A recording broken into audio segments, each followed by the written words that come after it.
no al que tú creas. Tú vas a ungir al que yo te diga. Porque a veces nosotros nos ponemos así como Samuel. ¿Cuántas veces usted ha dicho: ay, yo no sé por qué Dios no ha hecho más con tal persona? Es lo que usted cree. Pero Dios no hace con la gente que usted cree. Dios hace con la gente que Él escogió. Dios no trabaja sobre supuestos. Dios se mueve sobre propósitos. Mire, dice la Biblia que Samuel santificó. Llegó a Belén, y cuando llegó a Belén salieron los ancianos. Y los ancianos de Israel le tenían miedo a Samuel, porque sabía que cuando Samuel se presentaba era para dar una palabra de Dios sobre el pueblo, ya sea para bendición o para corrección. Y entonces le tenían miedo. Ya viene Samuel, y él no viene de vacaciones, él viene de parte de Dios, por algo de Dios. Y entonces le dijeron: Samuel, es pacífica tu venida, es decir, ¿traes buenas noticias? Y Samuel dice: tranquilos, he venido a adorar a Dios. Vengan, acompáñenme a adorar al Señor. Y llamó a Isaí a esa celebración secreta. Y dice la Biblia que él, como sacerdote, como profeta, santificó a los ancianos, y santificó a Isaí, y santificó a sus hijos. Bueno, a casi todos. Santificó a todos los hijos de Isaí. Oído. Pero la Biblia no muestra por ningún lado a David. Él le dijo: trae a tus ¿qué? A tus hijos. Lo cual de entrada ya nos muestra que cuando a Isaí se le hablaba de sus hijos, Isaí pensaba en 7, no en 8 como realmente tenía. Eso nos muestra que David no contaba, no sumaba para Isaí.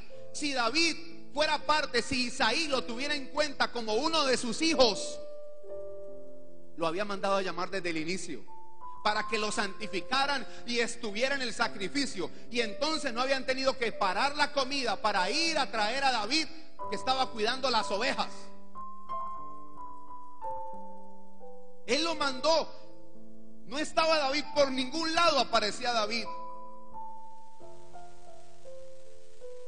Y tuvieron que llamarlo sin santificarlo. Es decir, David apareció y usted ve que por ningún lado lo santificó. Tan pronto David llegó, Dios le dijo: ese es. Y ni siquiera sabía el nombre. Él se paró. Ya Samuel estaba ansioso. Habían pasado 7 y ninguno era. Se había estrellado con el primero.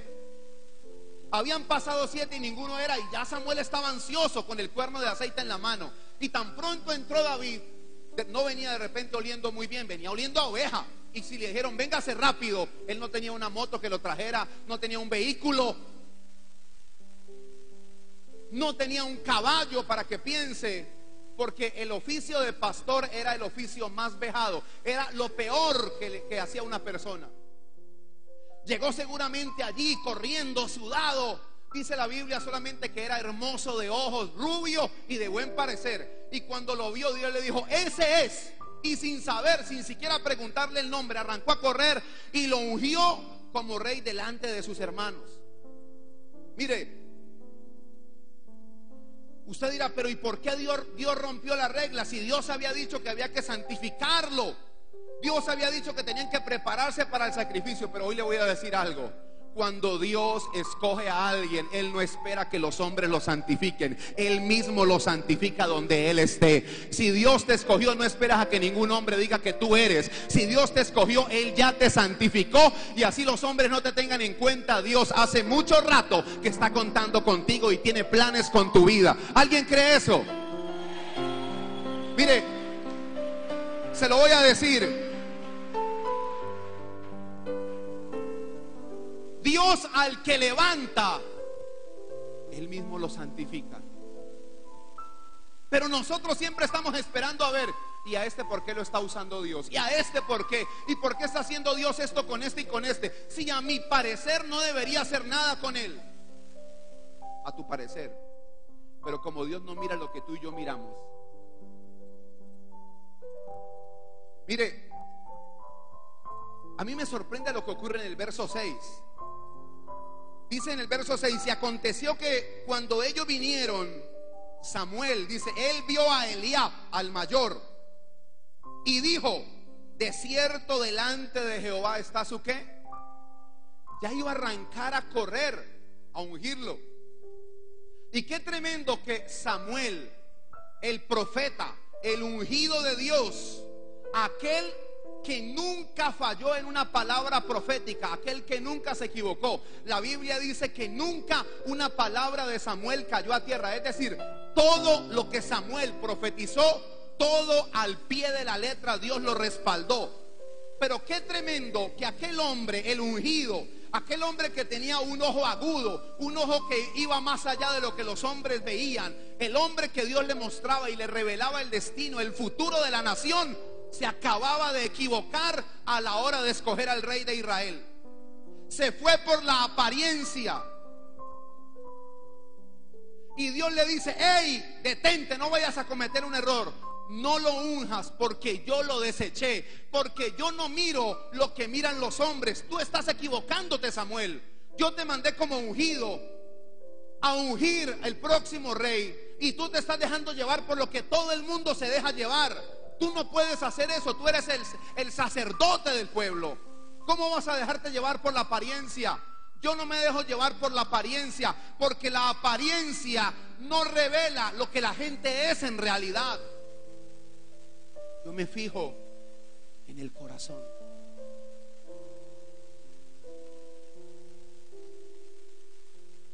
Y sabe, nosotros juzgamos siempre a partir de la apariencia. ¿Cuántas veces nosotros decimos: a mí me parece? Sí, a usted le parece, pero es que lo que le parece a usted es apariencia, y Dios no anda con apariencia. Dios mira al fondo, al corazón. Dios mira al fondo. A mí me parece. Cuando Samuel vio a Eliab, dijo: a mí me parece que este es. ¿Por qué? Porque cuando usted mira el porte de Saúl, Saúl también era un hombre alto, hermoso. Dice la Biblia que no había un tipo más pintoso en Israel que Saúl.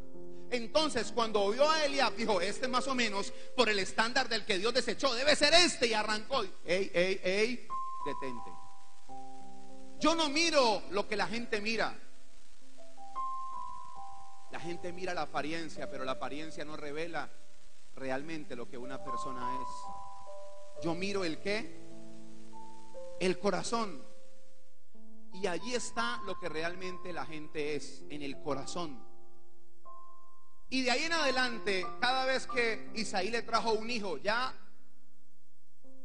Samuel ni le preguntaba el nombre, simplemente ni lo miraba, simplemente le decía: Dios, muéstrame el corazón. Y Dios le decía: este no es. No, tampoco.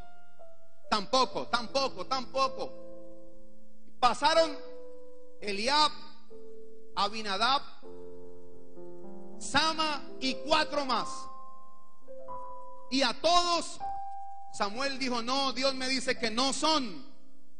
Porque ya Samuel como que entró en razón, como que le sirvió la reprimenda. Y le dijo, y ya Samuel sabía que no podía mirar la apariencia. Samuel tenía que mirar ahora el corazón.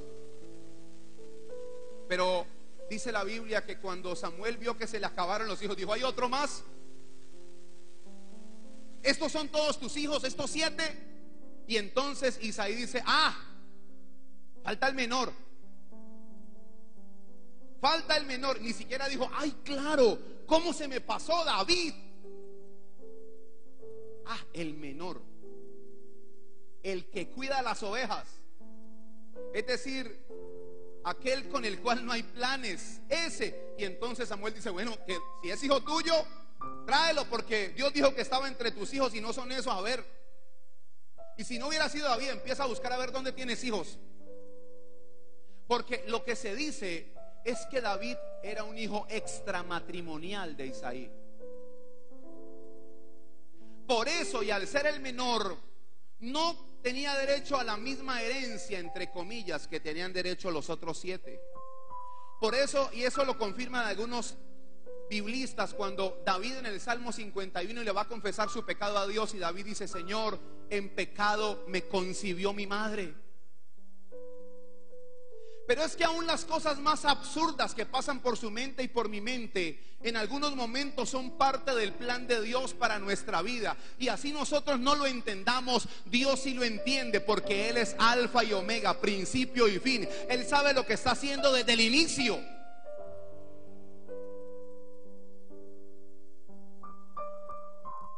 Quedaba el pequeño, el menor, aquel con el que no había ningún plan. El único plan que Isaí tenía con David era que cuidara las ovejas de la casa. Era el único plan que había para David. Pero sabe una cosa, a esos con los que el hombre y el mundo no tiene planes, a esos a los que el hombre y el mundo ha desechado, a esos es a los que Dios escoge, porque con lo vil y con lo menospreciado es que a Dios le encanta trabajar. El mundo menosprecia algo, pero lo que el mundo menosprecia, Dios lo toma para avergonzar al mundo. Cuando la gente dice, con esta persona ya no pasa nada, es cuando Dios dice, con esta es que ahora va a empezar a pasar algo. Cuando la gente dice, con este líder Dios ya no trabaja, con este hombre, con esta mujer, con este salmista, con este pastor Dios ya no se va a mover, es cuando Dios dice, ahora es cuando verdaderamente voy a empezar a moverme, porque lo que ustedes desechan es lo que yo utilizo para mi gloria y para mi honra. Así que si a ustedes los han desechado, si con ustedes han dicho que no pasa nada, tranquilo, Dios ya lo ha ungido en el secreto y muy pronto esto se va a manifestar en público.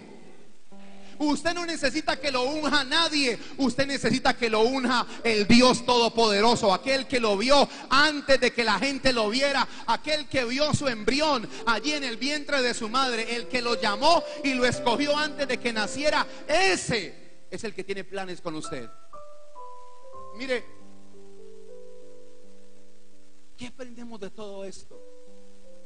Lo primero que aprendemos es que David era un desconocido para todos, hasta para su propio padre, pero nunca era un desconocido para Dios. Mire, para todos era desconocido. A mí no me importa que la gente me desconozca si Dios me conoce. A mí no me importa que nadie quiera ser amigo mío si Dios quiere ser mi amigo. A mí no me interesa si la gente me ama o no me ama, si yo sé que Dios me ama. Era uno más. Bueno, si somos honestos, era uno menos, porque no lo tuvieron en cuenta ni para el sacrificio. Y a veces a nosotros nos duele cuando no nos tienen en cuenta. Cuando se supone que tenemos que estar en algo y no nos tienen en cuenta, como que duele. El padre era el responsable, y si no era el padre, los hermanos. Papá, el profeta dijo que todos tus hijos, y así David no sea hijo de la misma mamá, es hijo tuyo y también es nuestro hermano. ¿Por qué? Pero todos se hicieron los locos. Y David estaba de octavo. Imagínese usted que va a creer que al octavo le va a tocar algo. Pero bien dice la Biblia que los últimos serán primeros. Mire, no lo tuvieron en cuenta para el sacrificio, pero diga conmigo, Dios lo conocía. ¿Y sabe qué es lo tremendo? Dios no lo conocía ni por el nombre, porque no es que Dios no conocía que era David, sí, obviamente, pero Dios no lo conocía por el nombre, porque Dios a ti no te conoce por el nombre que te ha dado la gente. Dios a ti te conoce por tu corazón. Cuando Dios te ve a ti, no te ve por Carlos Uribe, ni por Juan, ni por Arnoldo, ni por Alberto, ni por... Dios te ve por el corazón. Y por el corazón, por lo que ve en tu corazón es que Él te llama, y por lo que ve en tu corazón es que Él obra. No por lo que tú aparentas, es por lo que Él ve en tu corazón. Él había visto todos los hijos de Isaí, los legítimos y el ilegítimo. Pero Dios no se mueve por las chapas que le pone el hombre, el ilegítimo. Dios se mueve por lo que Él ve en el corazón. Y Él hace rato había visto el corazón de David. Es más, Samuel lo ungió sin saber su nombre, ni le preguntó el nombre. Lo ungió siendo un desconocido. Pero sabes una cosa, vuelvo y te repito, yo prefiero ser un desconocido para los hombres si voy a ser conocido delante de mi Padre que está en los cielos. Eso es lo más importante. No importa que la gente te ignore, no importa que la gente te haga a un lado. No busques el apoyo y el agrado de la gente. Busca el apoyo y el agrado de tu Padre Celestial, que teniendo el apoyo y el agrado de tu Padre Celestial lo tendrás todo.